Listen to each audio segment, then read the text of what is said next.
It's 7 o'clock on Thursday, and you know what that means. This is the Orlando Real Live. We're talking about real estate, theme parks, and living in Orlando. And I've got a special guest tonight, Bree Tucker. How are you tonight? I am good. Thank you for having me tonight. I'm excited to be here. Of course. We're going to talk about four kind of like niche areas outside of where we usually talk about. We talk about Horizon West a ton. We talk about Clermont a ton. We talk about Lake Nona a ton. But we're going to talk about kind of some of the niche areas that are starting to do even better and getting more and more investments in them, which make homeownership in those areas make even more sense. Yes, I'm excited to show some of those areas that are like up and coming, or maybe the hidden secrets of Central Florida that a lot of people don't know about. So stay tuned if you want to hear more on that. Absolutely. But the first thing we do, and we start off every night, every time we go live, hearing from you guys. Where are you watching from? And that's my favorite, to find out where our audience is coming from. More and more of you started watching when you lived somewhere else, and now you keep watching even though you live here in Orlando. We've got people checking in from everywhere. We've got Kevin checking in from South Lake, Texas, closing on Bella Colina Wednesday. Oh my gosh, that came up so good. Exciting. I'm so excited for you. Stephanie's checking in from Simpsonville. We've got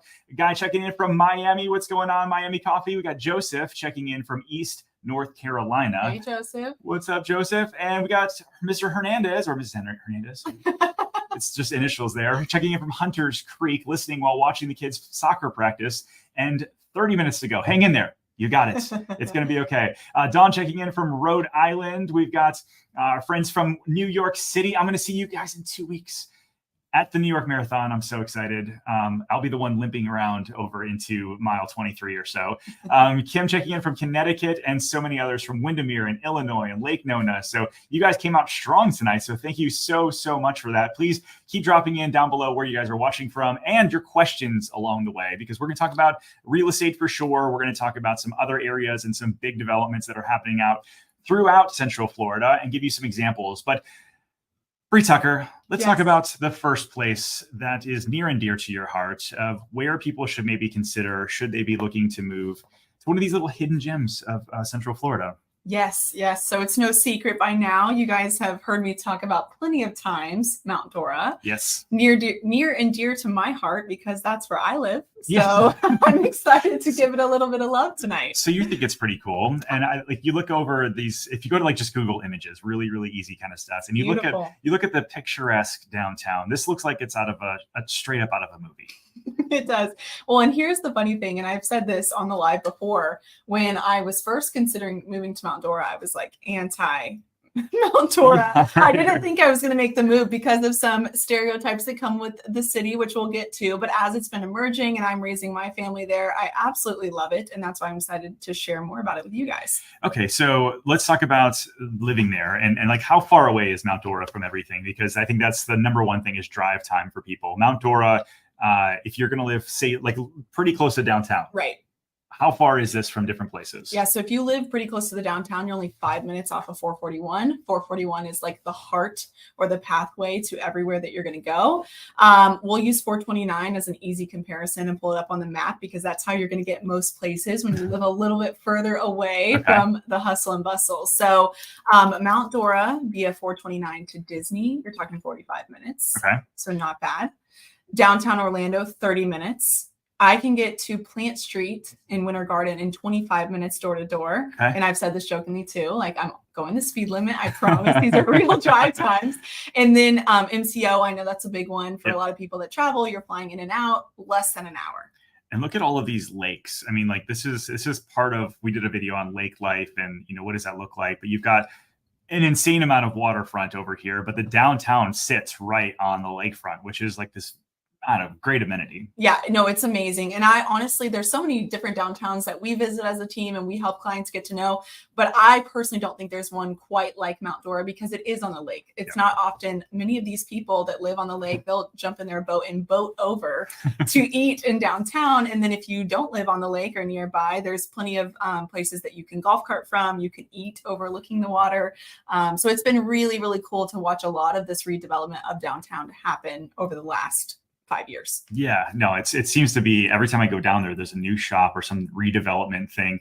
Are they anti-development in Mount Dora, or are they pretty pro-development in general?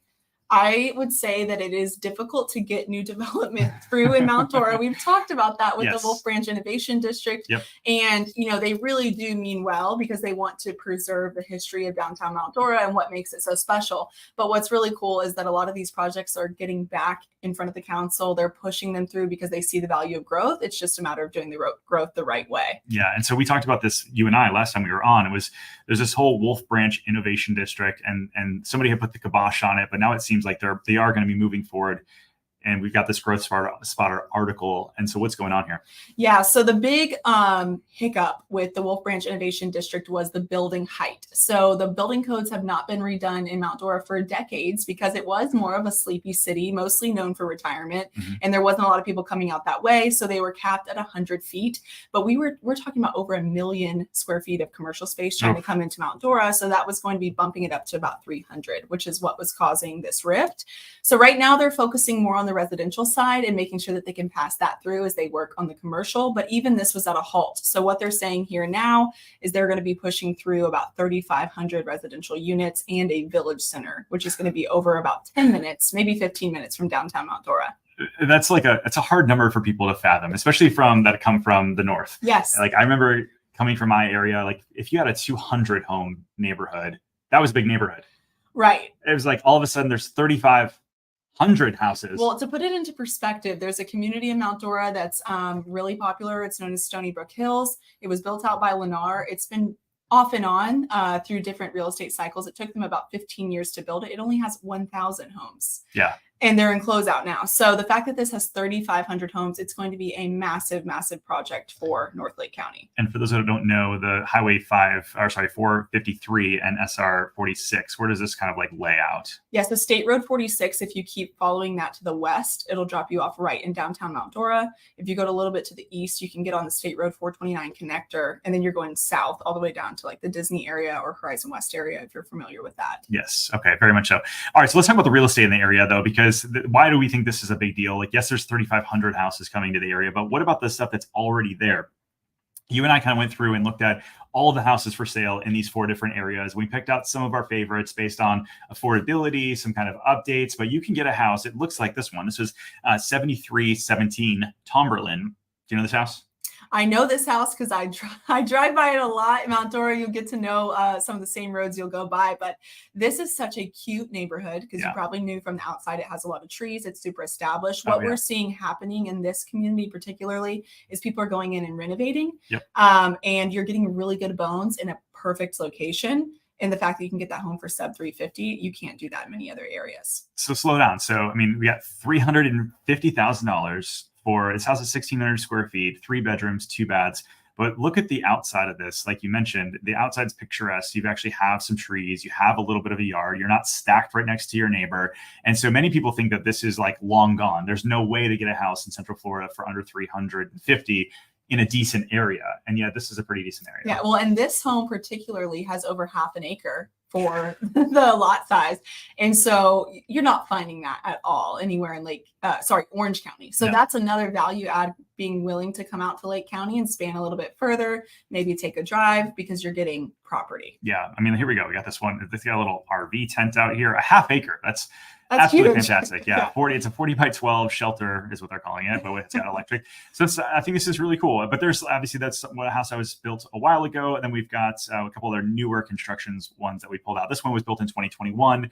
Again, about 1,600 square feet. And this one's just under 400,000. So if you're not looking to do some of the upgrades and having to go through and remodel a little bit, but still get something brand new or newish, this is kind of what your money's going to buy you for 400. Would you say that's about right? Yeah, that's exactly right. And I think that's really the bigger value coming out to Lake County. The new construction opportunities are amazing. Yeah. Keep in mind, these builders are also giving major incentives. So they're paying your closing costs. They're buying down your interest rate. And while that's happening a little bit of everywhere, I would say it's much more aggressive in Lake County because they want people to buy into those communities. Yeah, I think that's the great thing about development right now is that a lot of people, these builders got caught with having too many lots available, and they're like, okay, great, so we still have to keep going. We can't just pause the neighborhood. So let's keep going. What are we going to do? And so we offer incentives. It's interesting. Somebody mentioned to me, hey, I own a house right now. I think that I want to sell and then buy, but I'm not sure like when to do it. Right now, I want to move into this new construction neighborhood. Currently, the prices are, we'll call it $600,000, but there's a ton of incentives. What's going to happen? Are those prices going to come down? And let's talk about maybe like the way that builders incentivize some kind of buyers sometimes. Like it's not just price of the base home anymore. It's, right. You've got lot incentives, you've got closing cost incentives, design incentives, yeah. Right? And so I worked with a buyer not too long ago that got $80,000 off a design. And I'm sure you see that all the time. Yes. Yeah. And we're seeing a lot of like half off design or half off structural options. We just negotiated an insane deal in Clermont for over $90,000 off, all in. I know. So those are, you can leverage things other than the base price. But you said that they were just curious on if prices were going down or what that. Well, yeah. Well, so he's like, well, so what is the base price of this house going to be 2 years from now? Right. And I was like, well, it's 600 now. The idea with most builders is that they want to keep marching up the base price of the house, but then as the market improves, they will get rid of those lot premium incentives, right, or those design incentives. And so you're not just losing out on the price appreciation of the base price of the house, but you're losing out on potentially $100,000 in design options. So instead of you thinking in your mind, oh, the house is only it's $25,000 more because I waited a year. Well, no, it can be $25,000 more on the base price, plus you lost $100,000. So you really lost $125,000 right, by waiting. And so it's an interesting thing. And so before we get into some of the other areas of sort of the overall market and the sort of 4 areas that we talked about, this is an interesting one that we found over by the Orlando Business Journal.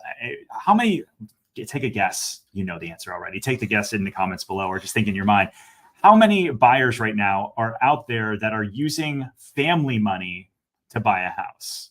The answer shocked me. Yeah, me too. I was thinking about like, I don't know, like I didn't get like, family money to go buy our first home, right? Like you worked for it, you got a down payment, you bought it, and like that's what it was.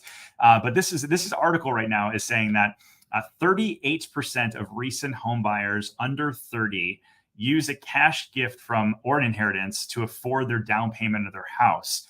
And they said something like along the lines that it was a third of the buyers said that they're worried about interest rates, but 60% of buyers were really just thinking like, hey, I need more down payment and closing costs, and that's the reason I'm going to continue to rent instead of buy.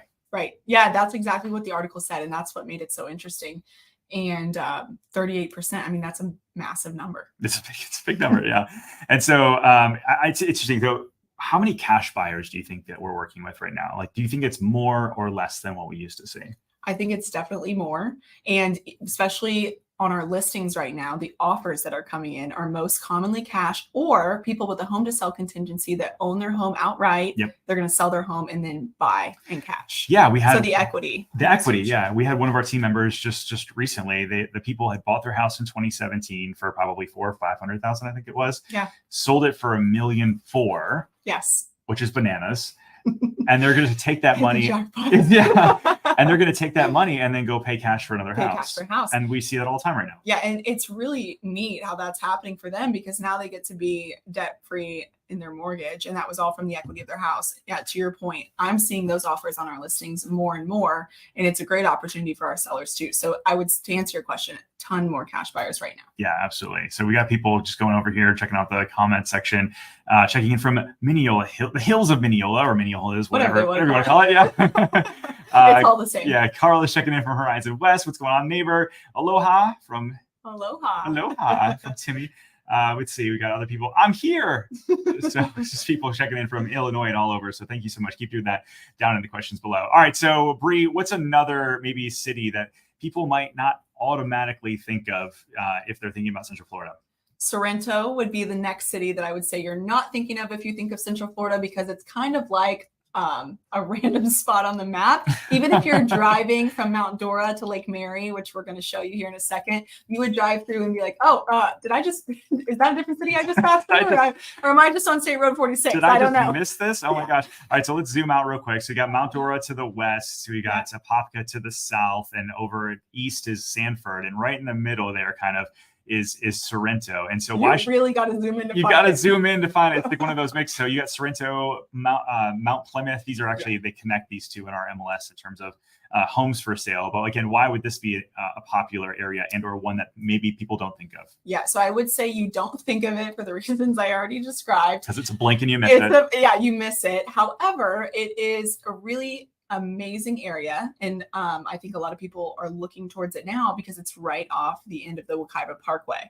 So again, if you're looking for accessibility north and south between the 429 and the Wekiva Parkway, let's say maybe you work in Orlando or Lake Mary or Sanford, you've been priced out of those areas, or you don't enjoy the hustle and bustle of those areas, people are naturally gravitating to Sorrento. Yep. We're even seeing people relocate from Mount Dora to Sorrento. So it's becoming this hub. And they're also planning a lot of new development there as well, which is going to support that growth. And I think continue encouraging people to come that way. It's interesting when you look at the map here too. Like, I don't think people realize, for one, how big Central Florida is. It's kind of insane. But you've got all of these, like you got Wekiva Springs State Park. You really can't build anything here. No. In Lake County down here around Lake Apopka and how do you say this? Well, it's Holly in the Hills. Astatula. Yeah. There's not like a lot of building going on over here. And so you've got some of these little pocket neighborhoods, and they're starting to build fast. Yes.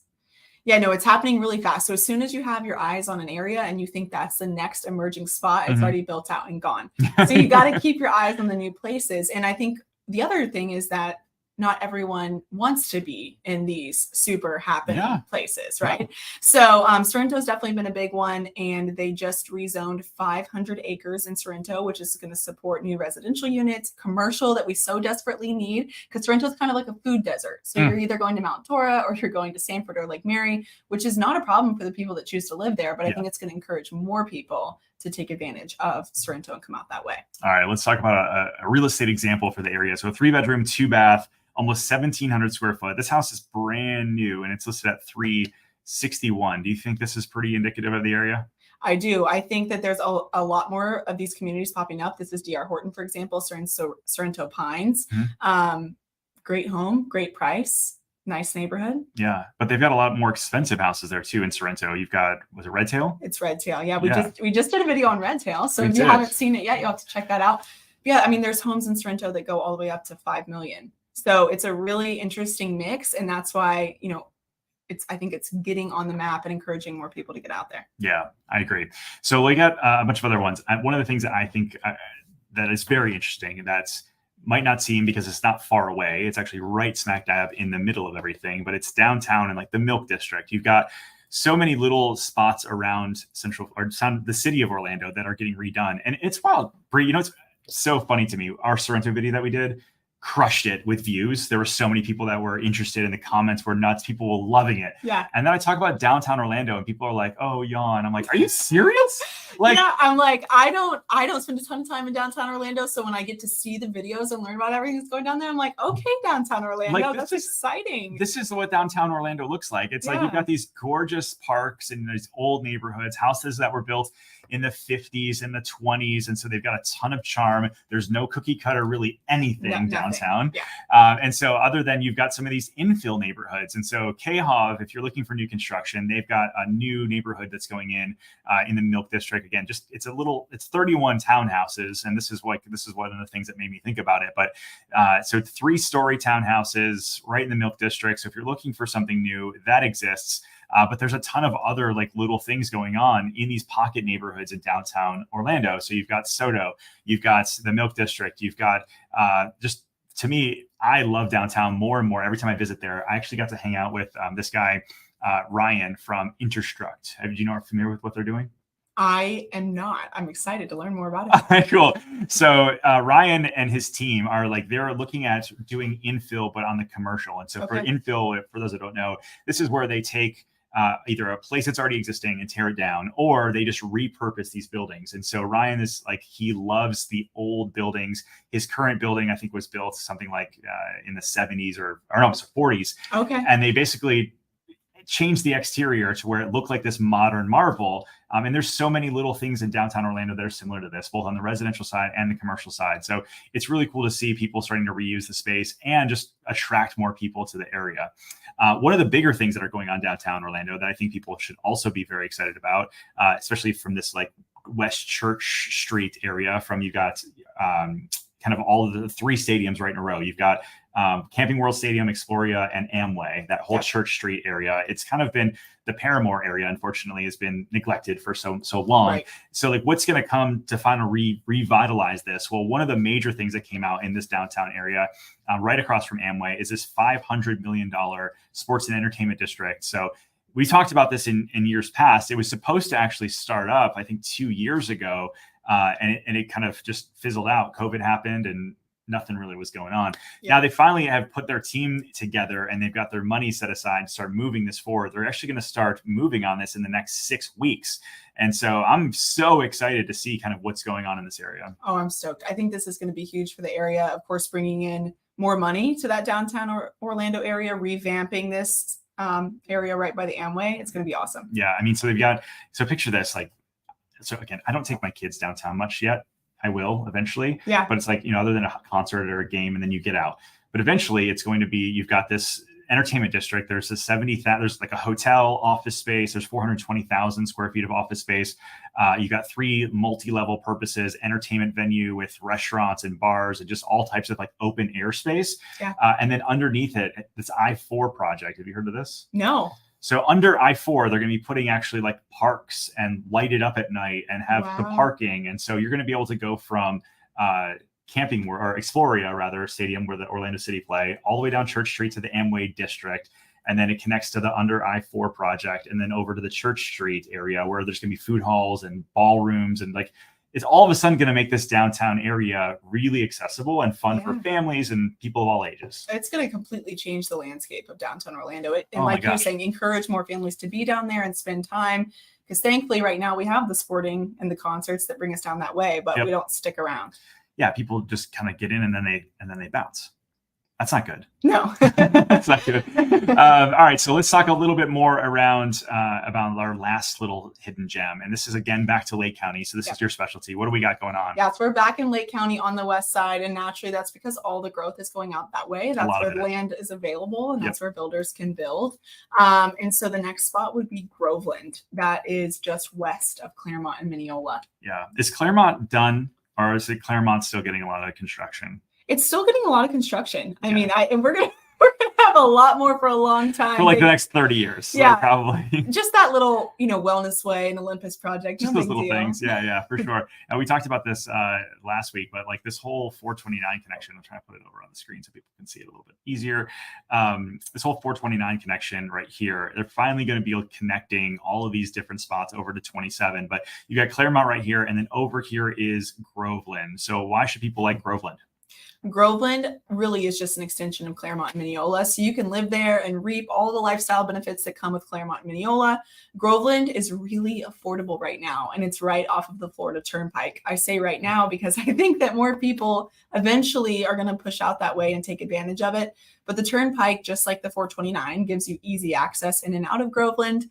And I do think that the proximity to Clermont and Mineola is what's going to continue encouraging people to live in Groveland. Totally agree. So this one that we pulled up in terms of an example, very similar kind of to the other ones in regards to what's there. They have a little bit more land. There's a little bit more topography out in that Lake County area, but super cute house. This one is listed at $350. It's only one day on the market, 1726 square feet, built in 2018. And so cute house. And then I think we pulled up one other one. Let's see. Sorrento backwards. Groveland. Oh, we've got some new townhouses. These are actually our listings. Yeah. So this one's 3 bedrooms, 2.5 baths, built in, well, it says 2007, but they actually just finished them most recently, right? So they were built in 2007, but they've completely refurbed them. So these are the refurb models that we have on the market right now. We have a few of them. There will be a total of 7. And then they're going to be completing the community with 100 more units. So brand new townhomes in Groveland right off the Turnpike. Yeah. And so these are listed at $349.99. I think they go up to $360 or so. And they're also paying some credits, as many builders are. One thing we forgot to talk about actually as we were going through the downtown areas, but I wanted to show people why I'm a big fan of the downtown, because the houses are so darn cute. So you've got this one as well, 1,600 square feet, built in the 50s. The pricing though does jump up. I mean, like we just said on the last house, or the last two. Yeah, $350. Now we're at $535 for the same size. So 3 bedroom, 2 bath, 1,600 square feet, 535. And this one's cute. I mean, it's got a little bit of a remodel on the outside. They painted and did some landscaping and that sort of thing. Inside, it's just that standard 50s kind of vibe. They've got updated kitchen, new tile floors, but this is like the standard downtown bungalow. Yeah, absolutely. Yeah, I'm a big fan. So 535 on this one, and then I think we had another cute one. Yeah, this blue one. This one's also a 32803. Built in the 40s. Built in the 40s. This is so good. And again, people don't think Central Florida and think houses that were built in the 30s, 40s, and 50s, but here you go. Again, you get the old trees, a lot of stuff, and updated interior. But also, you have to wonder, like, do you need new plumbing, a new roof, and new what's actually been done? Right. And so that's the wide gamut of actually what's going to be listed on the market when we're going through a lot of this stuff. All right, so we've got another thing to talk about, schools. So how many times have you worked with a client where they've gone through and they've had one school that was zoned one way, and then, hey, you're getting zoned for somewhere else? You would be surprised. This happens a lot more than you think. It's a big deal because the schools are full. There's and now we have new schools coming on the map to help relieve some of those other schools that are at capacity. Yeah, and so we've got one that's actually surprising because there's so many new schools coming in Horizon West, but you've got this new one over. This is actually going to be a Water Springs relief school. This is over in Waterley. And so this is a new school coming. This will be open at the end of 2024, so fall of 2024, which means now you have, we live in Horizon West. And so you got Water Spring Elementary, Panther Lake Elementary, Waterley Elementary, Hamlin Elementary, Summer Lake, Panther Lake. Castleview? Did you already say Castleview? I didn't say Castleview. And then it keeps going on. There's a lot. Bay Lake. There's all of these schools coming, and we've been really big fans of the elementary school. But this new one's getting ready to open. They said they've got a multi-purpose cafeteria, kitchen, media center, music lab, science lab, computer lab, multi-purpose labs. They're really going hard after this stuff, and so it's cool to see Orange County pull forward a lot of the demand or the money that they had set aside to build schools because they know there's so much demand in the area. It's needed. Yes. Well, in just this August, so August 2023, the brand new middle school opened inside of Waterley, which is next to Water Spring Middle School. So they've had now to be 2 brand new schools within the last 3 years. So just for the community of Waterley, not counting all the other ones that you listed. So. Yeah, and like when we moved to Horizon West, our kids were originally zoned for Castleview, which we were actually really big fans of, and it was a bummer that we ended up getting relocated. And so now we're at a different school, and we love it still, but it was just kind of like, man, all of this growth is positive, I think, but it's also you have to just embrace the change, right? Because if you're not okay with new roads and new schools and new everything kind of coming at you, then you probably should live somewhere downtown. There you go. Yeah, where for sure you can't build anything else. That's right. Yeah. Nori says, I lived in Groveland for 20 years ago, and there was nothing there. We're going back in 2025, but to Clermont. So it'd be interesting to see the changes. Oh my gosh, I would love to hear your take on what it was like and what you've seen as the difference. It's absolutely crazy. Speaking of which, Pickles says hello from Minneapolis. Hey, Pickles.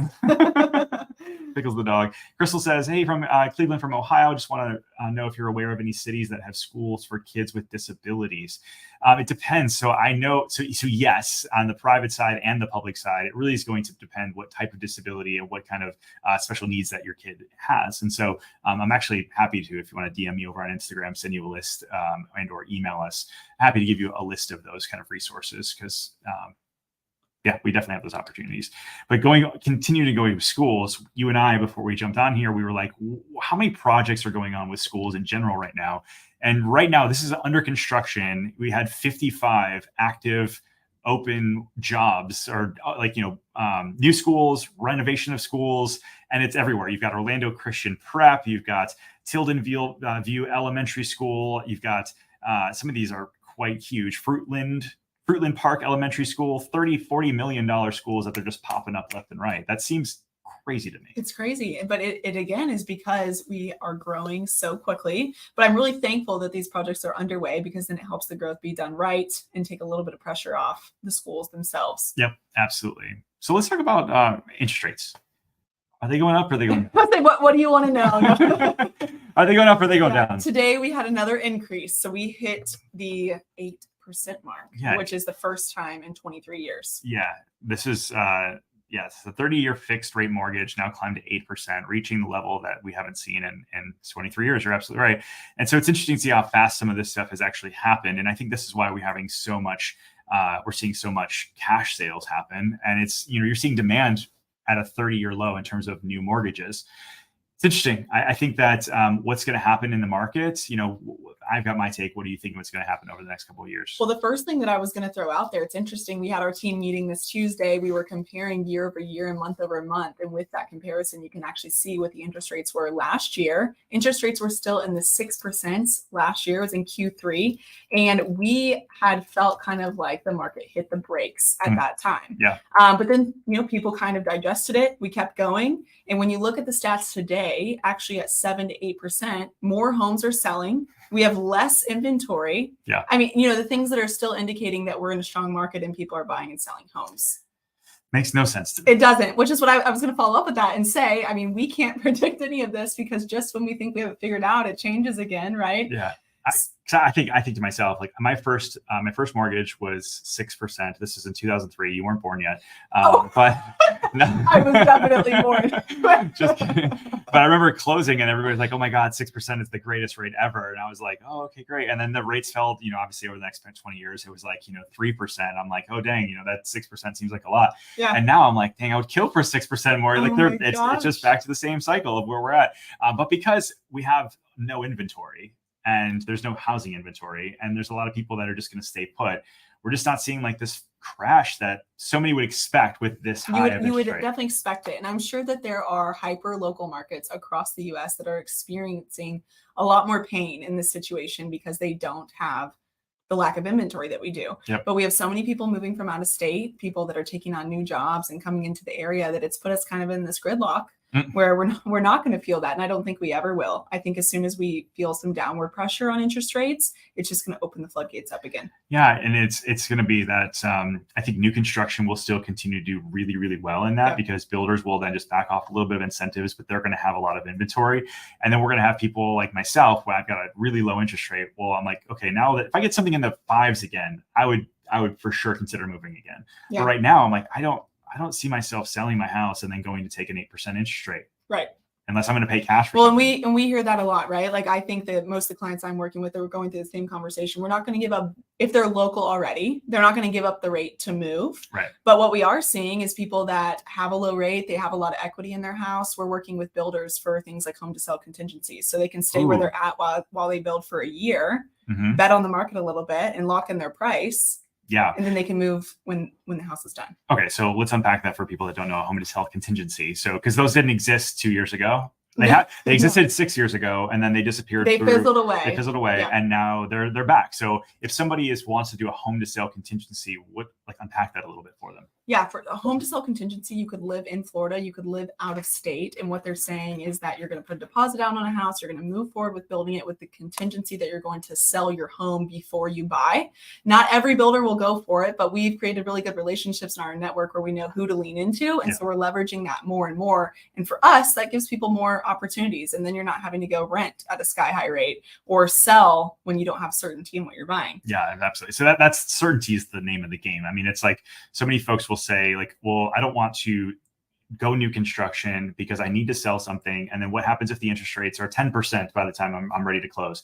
Some of these builders are willing to lock in something a little bit earlier. There's so many things we can do to help you buy your rate down to get a more favorable opportunity for you guys in the new construction. My favorite thing that I've learned about through these new construction processes would be the long-term rate locks. So some builders can lock them for up to a year. Of course, there's a big cost that's associated with that, but they're using their incentives to do so. And the incentives are huge. So that still leaves you room to pay your closing costs after you lock the rate. And then there's usually a one-time float down option. So if you lock in, I mean, the worst that can happen is rates go up and you're going to be happy because you are locked in when you're dead. But then if they go down, there's nothing against you because then you can drop to that lower rate too. So it's like a win-win all around. Yeah, I agree. So this is something we show everybody from time to time. So this is what we call the Monday morning quarterback. It basically looks at what happened in residential real estate in Central Florida over the past week.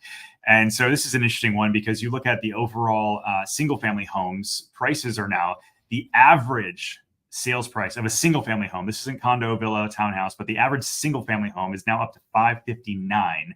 This is up $60,000 basically year over year, almost a 10% appreciation since the beginning of 2022.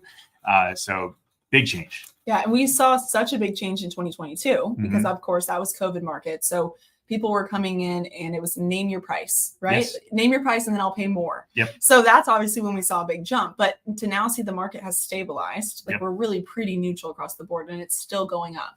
And there's, yeah, absolutely. And it is still creeping up a little bit. And it's wild to see. I mean, under 250 is very tough to see. We already know that. So there's a very low month supply of homes.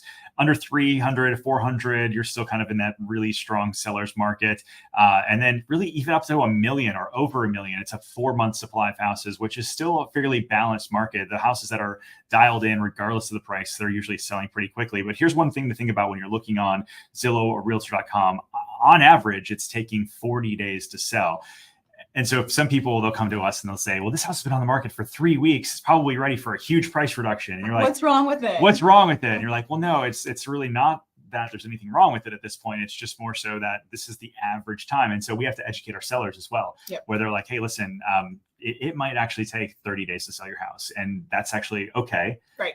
I remember not too long ago when we first started working together 5 years ago, it was like, hey, on average, it takes 3 to 4 months to sell a house. This is just what it is. That's what it was. Yeah. You would take a listing fully prepared for it to be like up to 6 months. Yeah. Of course, then we went into that phase where it was so fast. And now to your point, 6 hours, 6 minutes. Yeah.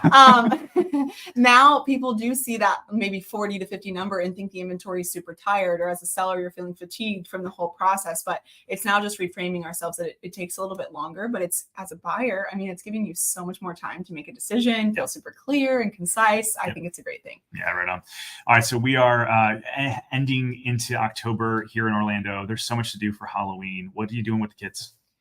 What am I doing? Well, I'm like the only person, I should preface, that like doesn't go to Halloween Horror Night. It looks super fun. I'm going again on Sunday. You want to go? No, no, not my gig. But we've been to a few fun places. Southern Hill Farms is up next for us this weekend, but we've already been out to Amberbrook Farms, so that's up in Eustis. If you want to hit my neck of the woods. Heck yeah. SeaWorld Spooktacular. We went to the Mickey's Not So Scary Halloween party. We're doing that next weekend. I'm so excited. That's my kind of like scare. Yeah. You're like like the headless horseman on Main Street. I can see him from afar. I can see the castle in the back. Yeah, that's right. Yeah, that's just know that I'm safe. Yeah, and then of course, you know, trick or treating around the neighborhood. We're looking forward to that. Yeah. So, but there's so many fun things. I mean, I didn't even scratch the surface. If you're going to be in Orlando for Halloween, there's so much to do, and then we're right into Christmas. Like, it's amazing to me how, especially the theme parks will turn around from Halloween to Christmas like overnight, a day late. Literally. Well, so I need to know, do you put your Christmas decorations up on November 1st or after Thanksgiving? Well, if it was up to Holly, my wife, it would be November 1st. Okay. I'm kind of like, can we have turkey first? Or yeah, they can more than turkey, but can we have Thanksgiving first? So she usually wins and we have it up in November. Okay. Early November. Yeah. Okay. What about you? So it's, in the past, we waited till after Thanksgiving, but the kids, they just love Christmas, right? And it's so exciting to like put that up. And Baylor, one of my younger sons, his birthday is like right after Christmas. So we usually transition pretty quick into like taking things down and getting ready for birthday mode. So we're going to be early November this year. Nice. I like that.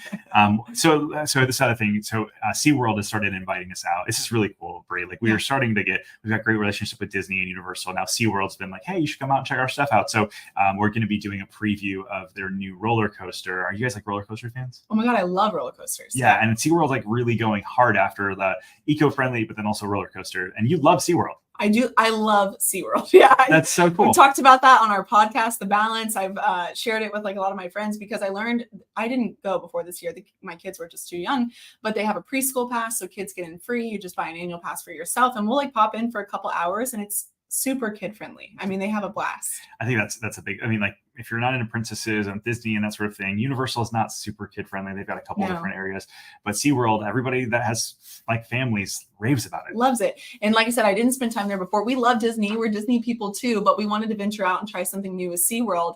And now it's like we find ourselves going back to SeaWorld like more and more. The kids area is phenomenal. You could like stay over there all day and it's totally geared towards their age. So we have a good time there. Awesome. So cool. All right, we got a couple more real estate questions and we're gonna wrap up for the night. So Sharon says, at our Harvest Elevation townhomes and bungalows, 2 different neighborhoods. I saw Rockwell and Taylor Morrison. So you could take this if you like. Yeah, same neighborhood, 2 different builders. Taylor Morrison's going to have bungalows, single family front loading garage, and townhomes. Rockwell is going to have just townhomes.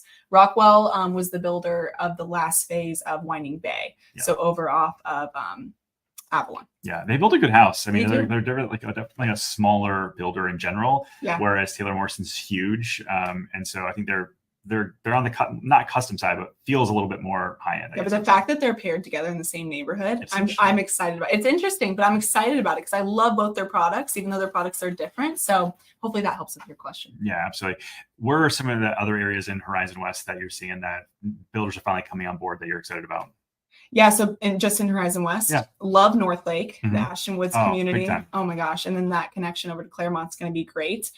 Del Webb Oasis, I've been spending a lot of time in Oasis and I just love their product. That's a Pulte builder. If you're not familiar with it's Pulte if you're not familiar with Del Webb. Yep. And then also Toll Brothers, West Haven at Ovation. They just opened up their models and we finally got to walk through the townhomes that they're bringing to market.